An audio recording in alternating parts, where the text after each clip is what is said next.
Rajasthan dose 131 की बात करें, अंतर सलीला किस नदी को कहा गया है, किसे कहा जाता है अंतर सलीला नदी? तो सीधा सीधा जवाब हो जाता है सर लूनी नदी को कहा जाता है। अरे उद्गम कहां से होता है भाई? नाग की पहाड़ियों से होता है। उद्गम कहां से होता है? नाग की पहाड़ियों से होता है। किस अपवाह तंत्र का हिस्सा आता है? तो याद रखना अरब सागर की, सॉरी नाग की पहाड़ियों से इसका उद्गम हो जाता है। एक तो ये ध्यान में रखना है, ठीक है। इसे क्या कहा जाता है भाई? इसे आदि खारी और आदि मीठी नदी के नाम से भी जाना जाता है।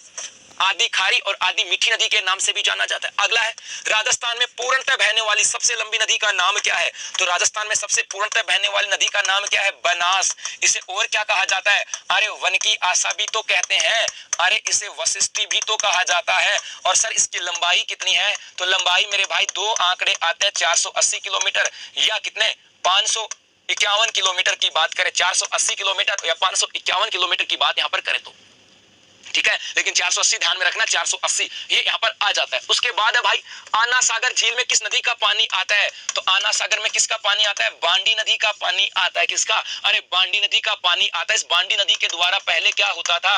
अजमेर में बाढ़ आती थी। अजमेर में क्या आती थी? बाढ़ आती थी। और उसी बांडी नदी का पानी कहां पर आता है मेरे भाई? इसी आना सागर झील के अंदर आ जाता है।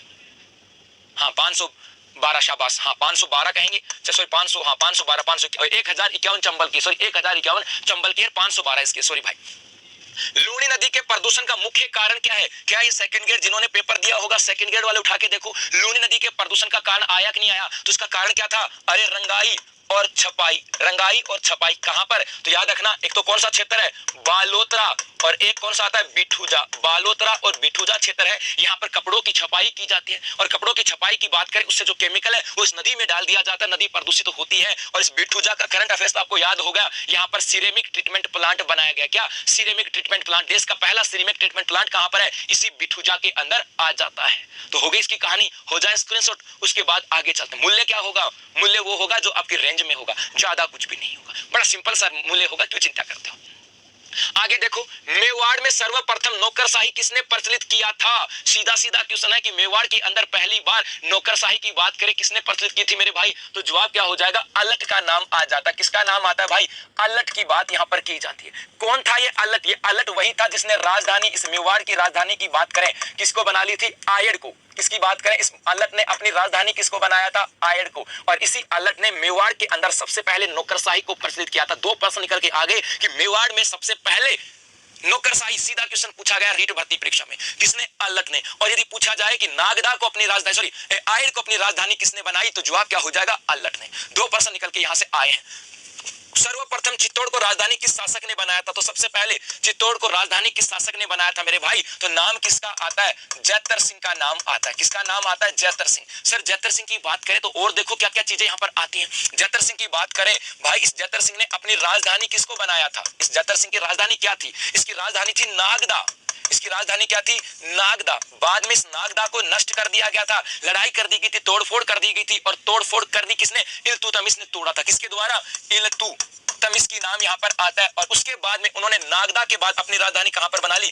चित्तौड़ बना ली। यदि ऐसा क्वेश्चन भी आ जाए कि जयतर सिंह ने चित्तौड़ को राजधानी बनाई, उससे पहले राजधानी क्या थी? अरे याद हुआ कि नहीं हुआ? नागदा। तो उसकी राजधानी नागदा थी। इल्तुतमिश की बात करें, उन्होंने इस नागदा को तोड़ा और उसके बाद राजधानी क्या बनाई? तो चित्तौड़ बना ली। ये जयतर सिंह वही व्यक्ति था जिसने दिल्ली के 6 सुल्तानों को देखा था। दिल्ली के 6 सुल्तानों को देखा। तो प्रश्न ये बन सकता है कि चित्तौड़ से पहले राजधानी क्या थी? नागदा। देखो दोनों तरीके से आपको ध्यान में रखने हैं।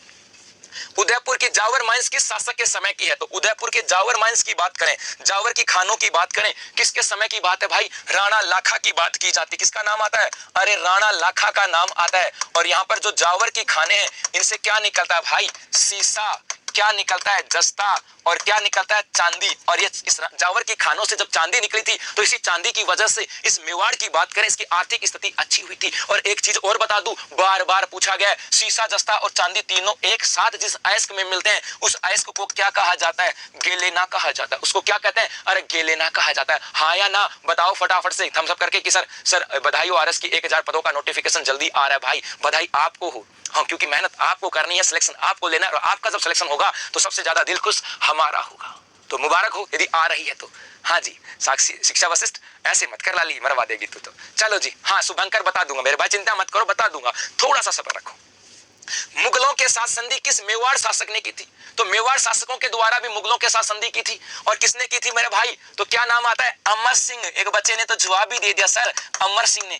कब की थी सर? 1615 में की थी। कब की थी? अरे 1615 में। ये अमर सिंह संधि जो की थी ना, किसके साथ संधि की थी भाई? किसके साथ की थी? जहांगीर के साथ। किसके साथ मेरे भाई? जहांगीर के साथ संधि की थी। जहांगीर की बात करें और कब की थी? 1615 में की थी। कब? 1615 में अमर सिंह ने की थी और जहांगीर के साथ की थी। क्लियर है? तो हो जाए इसका स्क्रीनशॉट। आगे चलते हैं और प्रश्न, अब समय नहीं है मजाक का, अब सीरियस हो जाओ। आगे देखो, लोक देवता रामदेव जी का जन्म स्थान क्या है? यदि रामदेव जी की बात करें भाई, रामदेव जी की बात करें, इनका जन्म कहां हुआ?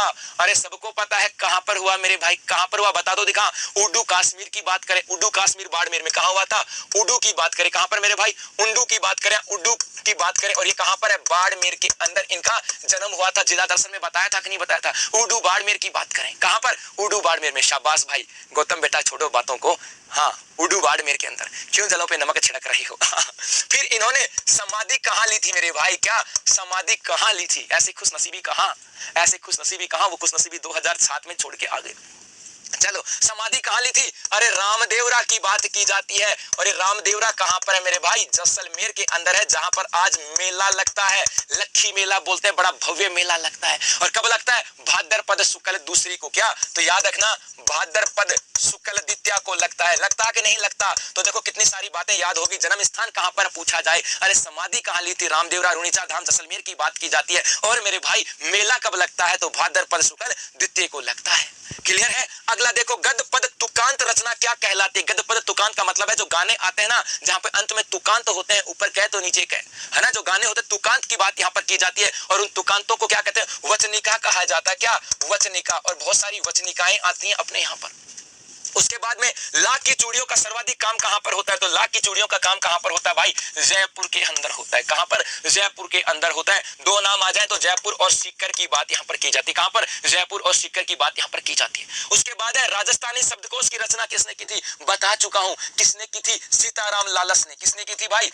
पहला था ये, प्रथम राजस्थानी शब्दकोश की रचना सीताराम लालस की बात करें। और सीताराम लालस का संबंध कहां से आता है? जोधपुर से आता है। कहां से आता है? जोधपुर से। और ये भी ध्यान में रखना, अब ये जो राजस्थानी शब्दकोश है, इसे ऑनलाइन भी किया जा रहा है। क्या? अरे इसे तो ऑनलाइन भी किया जा रहा है। तो हो जाए भाई इसका स्क्रीनशॉट। आगे चलते हैं।